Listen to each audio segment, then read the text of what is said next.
하나님 말씀 신약 고린도후서 9장 6절 말씀부터 봅니다. 신약 성경 295면입니다.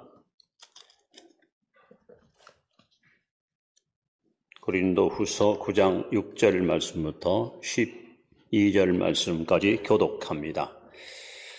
이것이 곧 적게 심은 자는 적게 거두고 많이 심은 자는 많이 거둔다 하는 말이로다.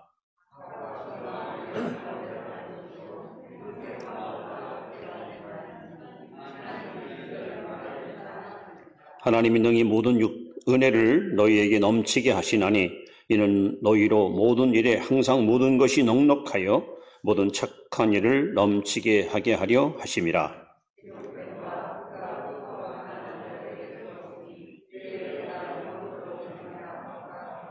심는 자에게 씨와 먹을 양식을 주시는 이가 너의 심을 것을 주사 풍성하게 하시고 너의 의의 열매를 더하게 하시리니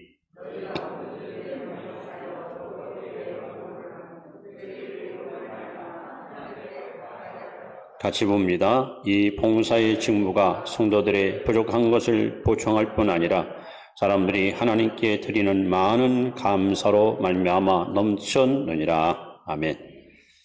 항상 복을 누리고 나누시기 바랍니다.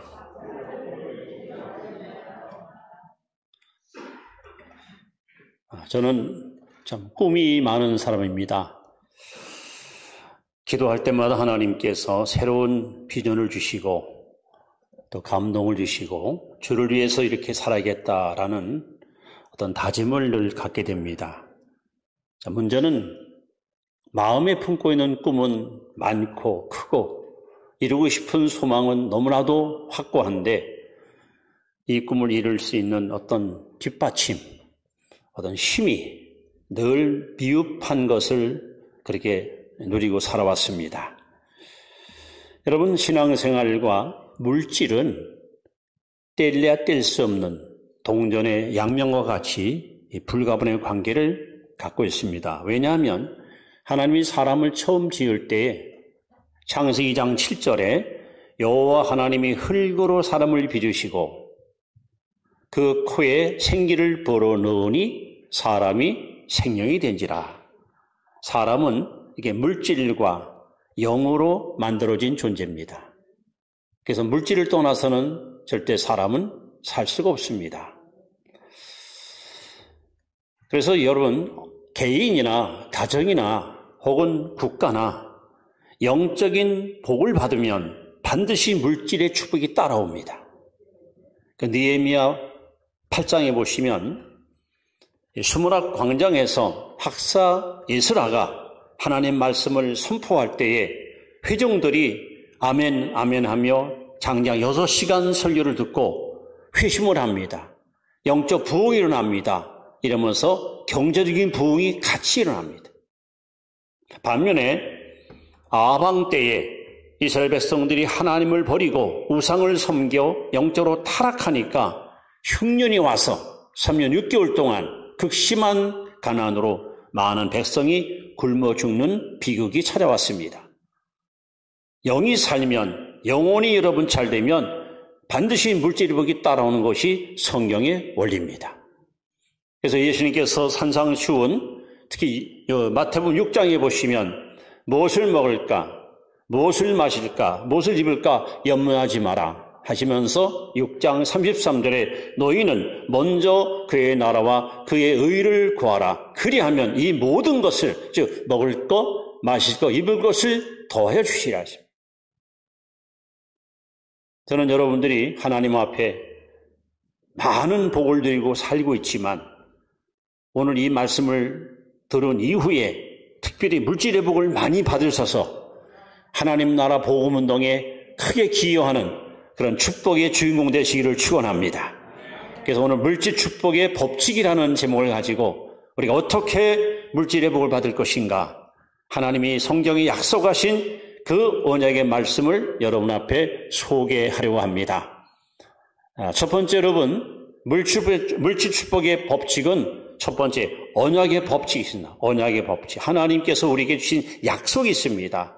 자, 말라기 3장 10절 말씀이죠. 같이 한번 읽습니다. 시작. 만군의 여호와가 이르노라. 너희의 온전한 11조를 창고에 들여 나의 집에 양식이 있게 하고 그것으로 나를 시험하여 내가 하늘문을 열고 너에게 복을 쌓을 것이 없도록 붙지 아니하라 보라. 하나님은 인간이 하나님을 시험하는 것을 절대로 금하셨습니다. 여호와를 시험하지 말라. 그런데 놀랍게도 말라기 3장 10절에 한 가지 나를 시험해봐라. 뭘 가지고? 11조를 가지고 시험해봐라. 온전한 11조를 내게 바쳐봐라. 내가 하늘문을 열고 쌓을 것이 없도록 너에게 복을 주는지 안 주는지 날 시험해봐라. 하나님이 놀랍게도 이렇게 우리에게 말씀하셨습니다. 여러분, 11조가 왜 필요합니까? 많은 사람들은 이거 율법이다, 이거 이스라엘의 법이다, 천만의 말씀입니다. 이스라엘 법이 생기기 전에 최초로 하나님께 11조를 드려서 큰 복을 받는 사람이 누굽니까? 창세기 14장에 나오는 아브라함입니다. 또 야곱도 창세기 28장에 11조 하나님께 드림으로 큰 복을 받았습니다. 또 예수님도 마태복음 23장 23절에 11조를 하는 것을 반드시 주님이 명하셨습니다. 여러분, 모든 만물이 하늘도 땅도 바다도 다 하나님이 지으셨고 우리의 생명도 시간도 건강도 물질도 하나님이 우리에게 주신 선물입니다. 우리는 청직입니다. 우리는 관리자입니다. 이 땅에 내 것은 아무것도 없습니다. 하나님이 건강 주니까, 하나님이 지혜를 주니까, 하나님이 은혜를 주니까 우리가 사는 것이지. 그래서 11조는 바로 하나님의 주권을 인정하는, 즉 내 인생의 주인은 내가 아니라 하나님이십니다. 하나님께서는 모든 것이 다 하나님 것이지만 그 소득의 10분의 1만 내게 바치려는 겁니다. 그럼 내가 쌓을 것이 없도록 너에게 복을 부어준다. 여러분, 물질 축복의 비결은 바로 여기 있습니다. 우리 말라기 3장 10절 읽었습니다마는 11절, 12절 보시면 11조 하는 자에게 하나님이 주시는 축복이 있습니다. 쉽게 말하면 쓸데없이 돈이 나가지 않습니다. 많이 버는데, 수입은 많은데 엉뚱한 데 돈이 나가요. 누가 병들거나 사기를 당하거나 또 누구의 속임을 당하거나, 그러나 11조 하나님이 이걸 책임져 주십니다. 하나님은 그렇게 약속을 이행하시고 반드시 실천하시는 살아계신 하나님이십니다. 여러분, 콜 케이트 들어보셨습니까? 콜 케이트. 12살 때 아마 사춘기가 일찍 왔나 보죠? 막 방황했습니다. 죽고 싶었습니다. 왜 사는지, 왜 태어나는지 자신의 정체성에 대해서 혼란을 가졌던 불쌍한 소년이었습니다. 그런 콜 케이트가 어느 선장님을 만났습니다. 아주 독실한 신자, 믿음이 좋은 선장을 만났습니다. 그 선장님이 이 아이에게 너 일생 동안 얻어먹고 빌어먹고 부끄럽게 살지 않고 많은 사람한테 축복을 나눠주고 베풀고 살고 싶니? 예. 그러면 얼마를 간에 소득이 생기면 하나님께 11조를 바쳐라. 하나님은 반드시 너를 축복할 것이고 너는 앞으로 큰 일을 행할 것이다. 콜 케이트는 선장의 말을 믿고 그대로 실천합니다. 읽다가 생이든 $5 생이건 소득의 11조 하나님께 바쳤습니다. 결국 여러분, 이 사람이 유명한 콜 케이트 치약, 비누, 화장품 회사의 회장이 되어가서 전 세계적으로 엄청난 기업가로 하나님 축복하지 않았습니까? 여러분, 하나님은 말라기 3장 10절의 말씀대로 언약의 약속을 지키는 자에게 지금도 살아계셔서 하늘문을 여시고 쌓을 것이 없도록 물질의 복을 부어줄 줄 믿으시 바랍니다. 두 번째 물질축복의 법칙이 있습니다. 그것은 바로 이 투자의 법칙입니다. 투자의 법칙. 자, 빌립보서 4장 15절 빌립보 4장 15절 말씀을 같이 봅니다. 시작. 빌립보 사람들아 너희도 알거니와 복음의 시초에 내가 마게도냐를 떠날 때에 주고받는 내 일에 참여한 교회가 너희 외에 아무도 없었느니라. 여러분, 이 빌립보서는 사도 바울이 로마 감옥에서 기록한 옥중서실입니다. 바울은 많은 나라, 많은 지역에 많은 교회를 개척을 했습니다. 아마 신약에 나오는 모든 복음서에 나오는 이름들이 거의 바울이가 세운 교회입니다. 그런데 사도 바울이 복음을 전하러 선교사로 이 지역 저 지역 이 마을 저 마을 다닐 때 유일하게 선경험을 모아서 사도 바울의 사역에 동참하고 협력했던 사람들이 빌립보 신자들이었습니다. 오늘 사도 바울이 말하는 거예요. 너희들 외에는 아무도 없었다는 겁니다. 여러분, 이것이 투자의 법칙입니다. 교회를 위하여, 하나님 나라를 위하여, 복음 전하는 복음 증거자를 위해서 혹은 하나님의 사역을 위해서 여러분들이 투자하면 하나님 반드시 채워주시는데, 사도 바울은 이 교회를 향해서 하나님의 약속을 빌립보 4장 19절에 이렇게 말씀합니다. 나의 하나님이 그리스도 예수 안에서 영광 가운데 풍성한 대로 너희 모든 쓸 것을 채우시리라. 여러분, 하나님을 위해서, 교회를 위해서 또는 복음을 전하는 사역자를 위해서 여러분들이 투자하면 하나님의 영적인 일에 여러분들이 아낌없이 보태주고 협조하면 하나님은 절대로 이런 사람들을 그냥 보내지 않습니다. 반드시 30, 60, 100배의 복으로 채워주십니다. 성경에 그런 사람들이 많이 등장하잖아요. 하나님의 위대한 종 엘리야가 진리에 굳게 서서 우상을 무너뜨리고 하나님의 뜻을 온전히 실천할 때에 이스라엘 땅에 가뭄이 오고 기근이 심하여 저 사레밧 지방으로 피신도 안 할 때 한 비천한 과부가 마지막 먹을 양식입니다. 밀가루 조금 하고 기름 조금 하고 자기 아이와 함께 이걸 떡을 만들어 먹고 죽으려고 하는데 그때 엘리야가 그에게 찾아왔습니다. 너희 집에 무엇이 있느냐? 저희 집에는요 밀가루 조금 하고 기름 조금밖에 없습니다. 그것 갖고 만들어 내게 가져와라.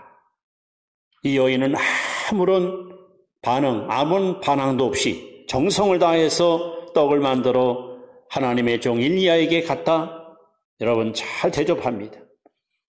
이 집에 어떤 일이 벌어집니까? 나는 작은 것 갖고 투자했지만 하나님은 3년 6개월 동안 이 사르밧 과부의 집에 밀가루통에 밀가루가 떨어지지 않고 기름병에 기름이 끊지 않도록 하나님이 3년 6개월 동안 채워주시고 부어준 줄로 믿습니다. 베스다 광야에서 예수님께서 온종일 하나님 말씀을 선포할 때에 그 회종들 2만여 명이 굶주리고 있었습니다. 허기져 있었습니다. 날이 점점 저물어가자 제자들은 겁이 났습니다. 예수님, 해가 저물어가는데 무리를 보내서 집으로 돌려보내시지요? 아니다. 너희가 먹을 걸 줘라. 빈들입니다. 양식이 어디 있습니까? 빌립이가 말합니다. 이 사람들이 먹으려면 돈이 300데나리 필요합니다. 그때 안드레가 군중 속에 뛰어들어가서 한 아이가 들고 있던 조그만 도시락 하나를 찾아옵니다. 도시락 속에는 보리떡 5개와 물고기 2마리, 얼마나 아주 하찮은 음식입니다.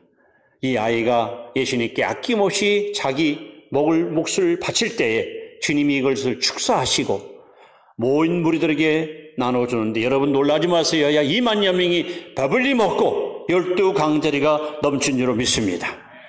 이렇게 우리가 주를 위해서, 복음을 위해서, 교회를 위해서, 사역을 위해서 투자하면 하나님은 절대로 눈 감아시는 아닙니다. 여러분이 투자한 것보다 훨씬 더 풍성한 것으로 채워주시고 축복하시는 부여하신 하나님이십니다. 세 번째 물질축복의 비결이 있습니다. 그것은 바로 메아리 법칙입니다. 메아리 법칙. 자, 누가복음 6장 38절 같이 읽습니다. 시작. 주라, 그러면 너에게 줄 것이니 곧 흙이 되어 누르고 흔들어 넘치도록 하여 너에게 안겨주리라. 너에게 헤아리는 그 혈음으로 너희도 헤아림을 도로 받을 것이니라. 잠언 11장 25절에 보시면 구제를 좋아하는 자는 풍족하게 될 것이요 남을 윤택하게 하는 자는 자기가 윤택하여지리라. 이것이 바로 메아리 법칙입니다. 여러분 산에 가서 맞은편을 향해서 야호 하면은 야호 하고 들려옵니다. 나는 너를 사랑한다 하면 난 너를 사랑한다 들려옵니다.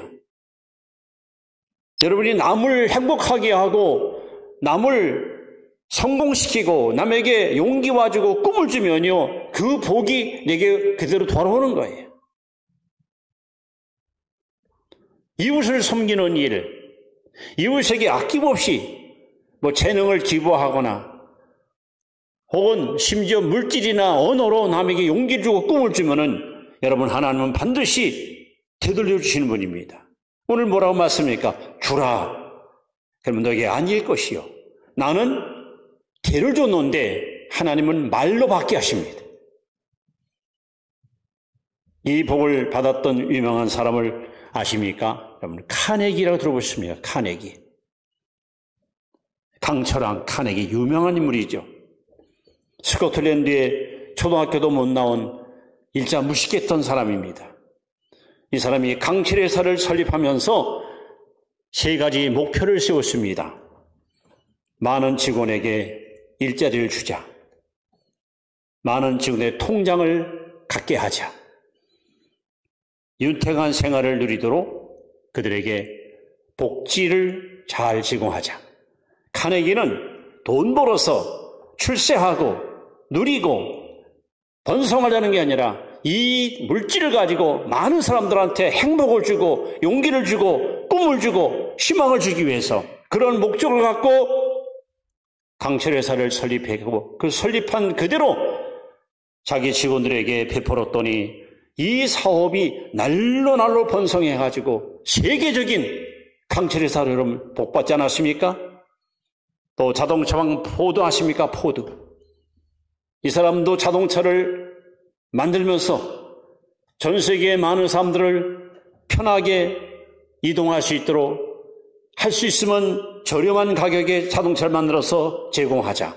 그런 목적 갖고 사업을 해서 정말로 유명한 포드라는 자동차 회사가 탄생하지 않았습니까? 여러분, 하나님의 백성들은 이기적인 욕망을 가지고 자기만 챙기고 자기만 잘 되는 것을 꿈꾸는 자들이 아닙니다.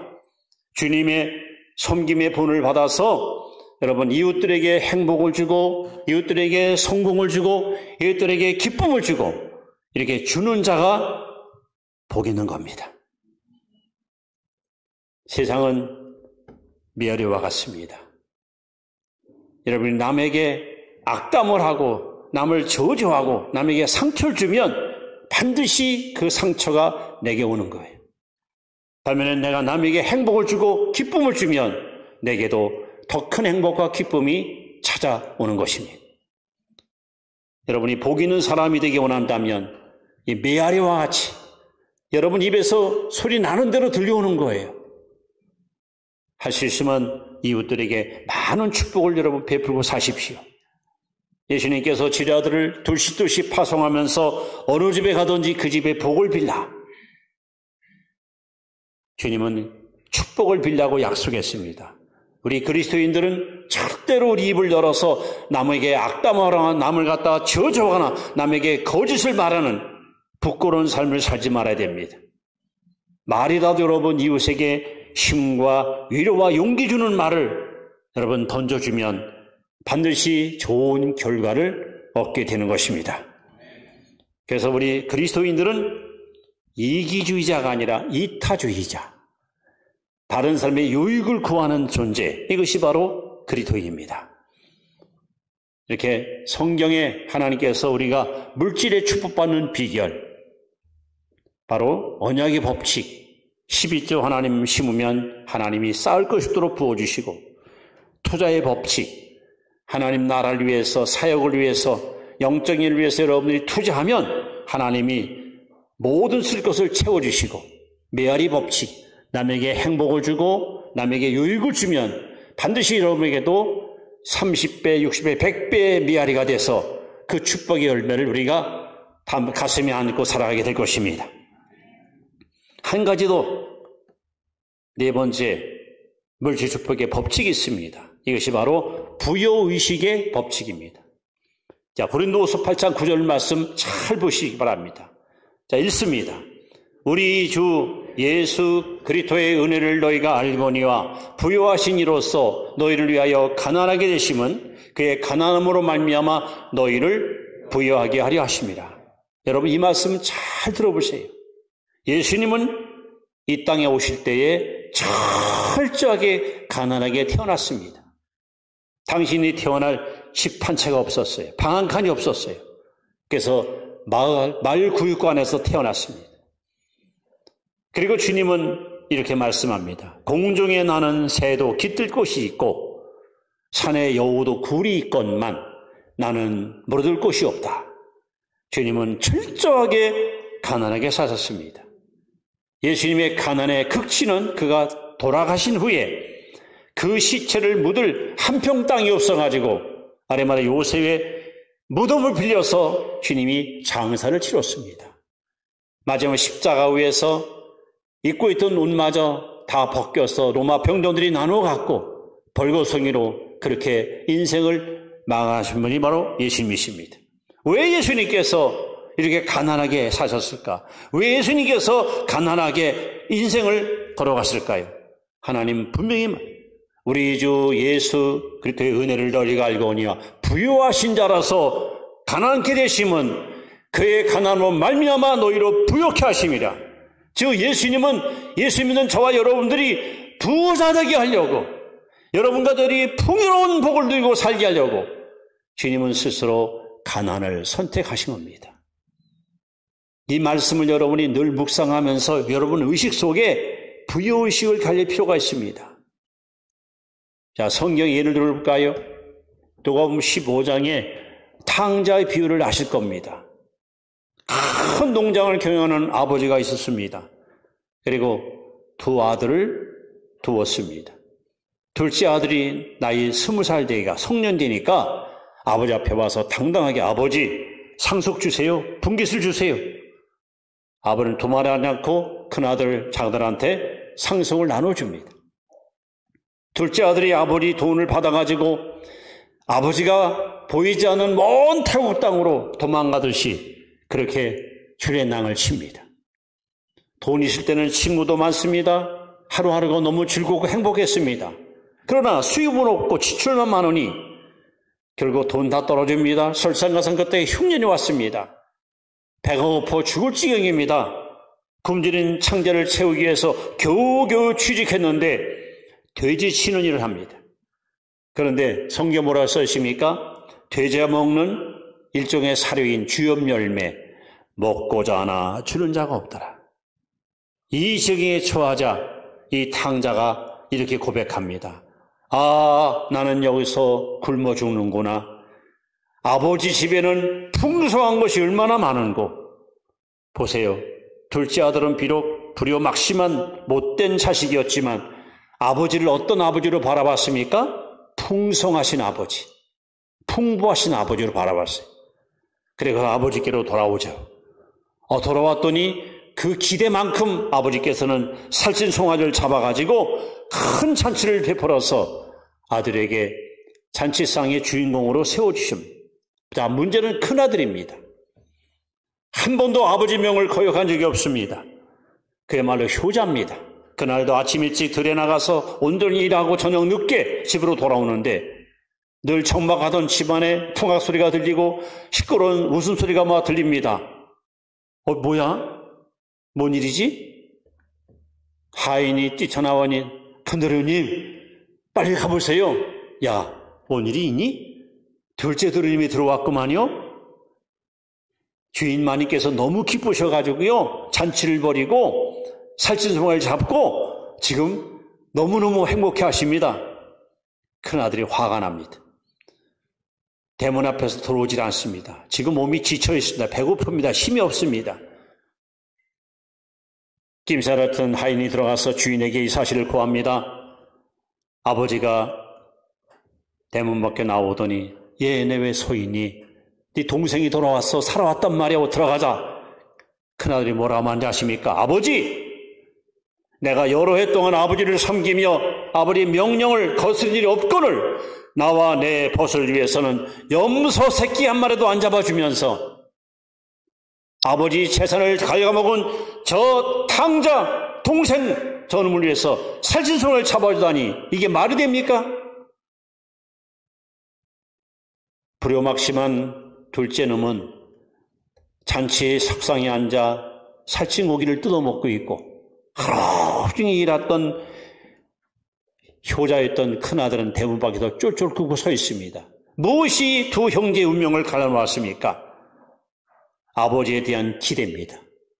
둘째 아들은 아버지를 풍성하신 아버지, 풍족하신 아버지로, 큰아들은 아버지를 염소 새끼 한 마리 안 맞주는 아주 야속한, 인색한, 그야말로 너무 쫀쫀한 아버지로 바라본 거예요. 여러분, 하나님께 나올 때 기대를 가지고 나오십시오. 히브리 11장 6절에 뭐라고 써 있습니까? 하나님께 나오는 자는 반드시 그가 계신 것과 또한 그가 자기를 찾는 자들에게 상 주신 이심을 믿어야 할지니라. 오늘 예배드리러 하나님께 나아가면 하나님이 나에게 무슨 은혜 주실까? 무슨 은사를 나눠주실까? 기대 갖고 나와야 하나님이 믿음대로 주시는 거예요. 기대 없는 신앙은 비극으로 끝나는 겁니다. 큰아들이 기대가 없었어요. 아버지에 대한 기대가 없어요. 그러니까 쫄쫄 굶는 거예요. 그러나 둘째 아들은 비록 못된 짓을 저질렀지만 아버지는 기대가 컸기 때문에 잔치 석상의 주인공으로 여러분 풍성한 꼴을 먹는 것이 아닙니까? 그렇습니다. 여러분 의식 속에 부유의식을 갖는 거예요. 난 하나님의 자녀다. 하나님은 나를 사랑하신다. 하나님 나와 함께 하신다. 하나님께서 나를 통해서 큰 일을 행하신다.